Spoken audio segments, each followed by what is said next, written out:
Buenos días, señores diputados.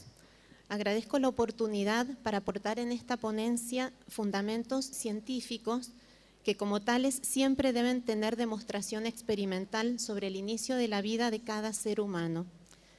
Voy a hablar como doctora en medicina, investigadora de CONICET y profesora de embriología de la Facultad de Ciencias Médicas de la Universidad Nacional de Cuyo en la provincia de Mendoza. El compromiso de los científicos es acercarnos a la verdad, y la verdad es la realidad. Los argumentos científicos dependen de la observación meticulosa de lo que ocurre en la realidad y se deben basar en hechos y no en creencias. Por lo tanto, los profesionales que nos dedicamos al estudio de la embriología humana tenemos la obligación de aportar información basada en evidencia para que en esta ocasión ustedes, los legisladores, puedan reflexionar sobre realidades y no sobre fantasías, utopías o ideologías.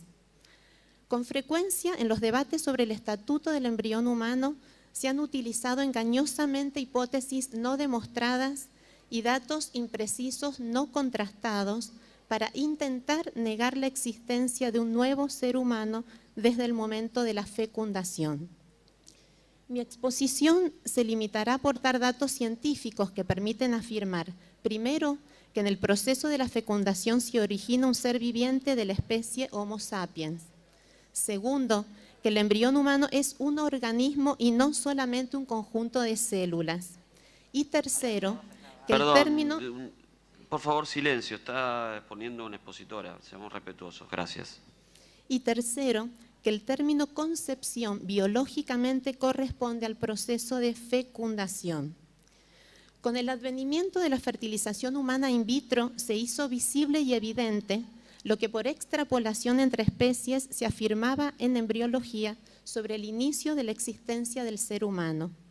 En la actualidad disponemos de información abundante y precisa sobre los aspectos morfológicos y moleculares de la fecundación humana, que está disponible en los libros de embriología que utilizamos en nuestras universidades.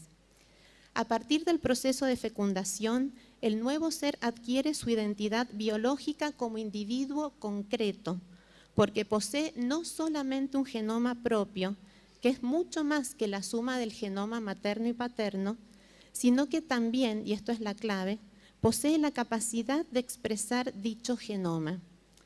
A partir de la fecundación estamos en presencia de un organismo individual, lo cual no ha podido ser rebatido por algunos modelos propuestos, por ejemplo, de gemelación monocigótica. El embrión es un organismo y no solamente un conjunto de células. En las últimas décadas, los avances de la embriología celular y molecular han aportado información para afirmar que el embrión humano no es solamente una masa de células iguales entre sí y totipotentes. El grupo de investigación de la doctora Zernica Getz ha demostrado la autoorganización asimétrica del embrión en un estadio muy temprano del desarrollo, como es el de 2 blastómeras que estamos observando. Es importante marcar la diferencia entre un organismo, inclusive unicelular como es el cigoto, y un conjunto de células. A la izquierda observamos un embrión humano de 4 días de vida en estadio de mórula y a la derecha observamos un conjunto de células mamarias humanas. El embrión es un organismo con capacidad de autorregulación, es decir, que las células que lo conforman actúan de forma interdependiente y coordinada en función del todo.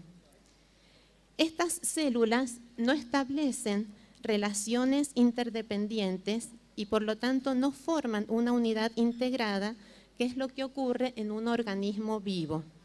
Si evaluamos en función del tiempo lo que ocurre en un caso y en otro caso, observaremos que las células siguen siendo células, mientras que el embrión es un organismo que sigue desarrollándose conforme al genoma que posee. Finalmente, el último punto corresponde a que el inicio de la existencia de un individuo de la especie humana se produce en la concepción, que biológicamente corresponde al proceso de fecundación.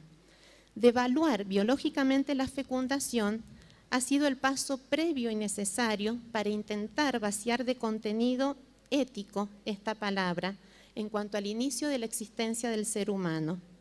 Para persuadir a juristas y a legisladores de dicho error, se han empleado a veces recursos retóricos. Un ejemplo es la sentencia de la Corte Interamericana de Derechos Humanos en el caso Artavia Murillo y otros versus Costa Rica, donde se introdujo el error biológico totalmente infundado desde el aspecto científico de que la concepción se inicia en el momento de la implantación.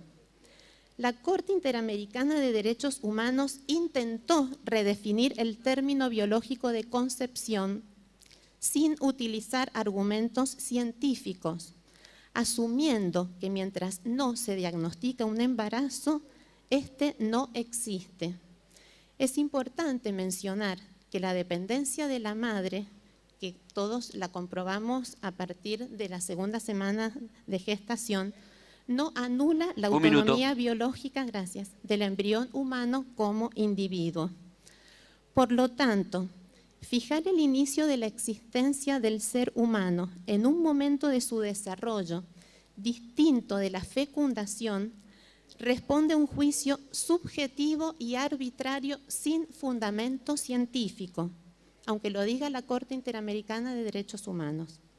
Espero que ustedes, señores diputados, consideren más importante los hechos biológicos y no la habilidad dialéctica de algunas personas que proponen desbiologizar el derecho porque lamentablemente se estarían alejando de la verdad científica y de la realidad. Muchas gracias.